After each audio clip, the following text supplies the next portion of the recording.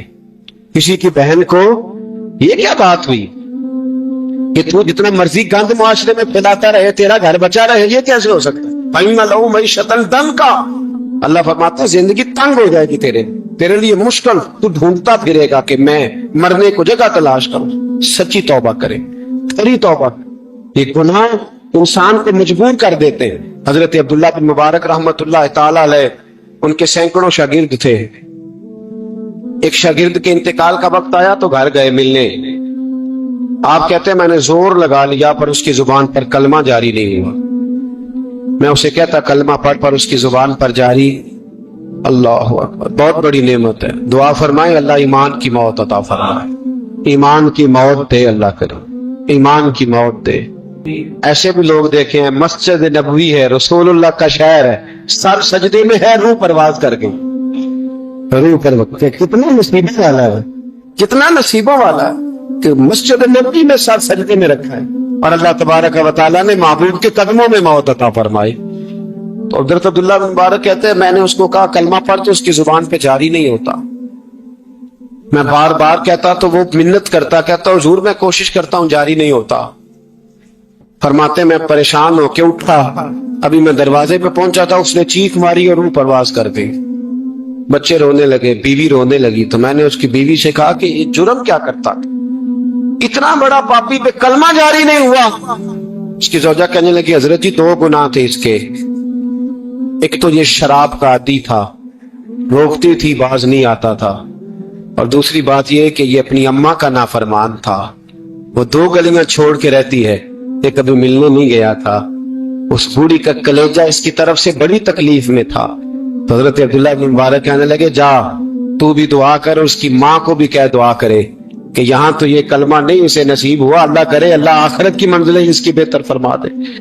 یہ حدیث سنانے لگا ہوں، حدیث ہے، حدیث رسول ہے، جوان خاص کر کے ذرا میری بات پہ توجہ کرے، اور بزرگ خاص کر توجہ کرے جنہوں نے تربیت کرنی ہے۔ سنے، حضور کی بارگاہ میں ایک نوجوان آیا ہے، یہ سنگمیل حدیث، اس کو یاد رکھنا۔ عرض کی حضور میں سارے گناہ چھوڑ سکتا ہوں، زنا نہیں چھوڑتا، حضور مجھے زنا کی اجازت ہونی چاہیے۔ میرے حبیب نے تھپکی دی، بٹھا لیا۔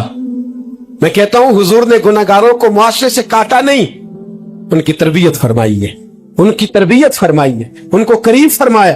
میرے حبیب کریم صلی اللہ علیہ وسلم نے فرمایا ادھر آپ بیٹھ جا، بیٹھ گئے۔ حضور نے فرمایا تو پسند کرتا ہے تیری ماں کے ساتھ کوئی بدکاری کرے؟ حضور نہیں فرمایا تو پسند کرتا ہے تیری بیٹی کے ساتھ کوئی بدکاری کرے؟ یا رسول اللہ میں آنکھیں نکال دوں گا۔ حضور نے فرمایا تو پسند کرتا ہے تیری بہن کے ساتھ؟ حضور میں کاٹ ڈالوں گا وہ ہاتھ جو میری بہن کی طرف اٹھیں گے۔ فرمایا تو پسند کرتا ہے کہ تیری خالہ پھپھی ممانی کی طرف کوئی ایسی حرکت کرے؟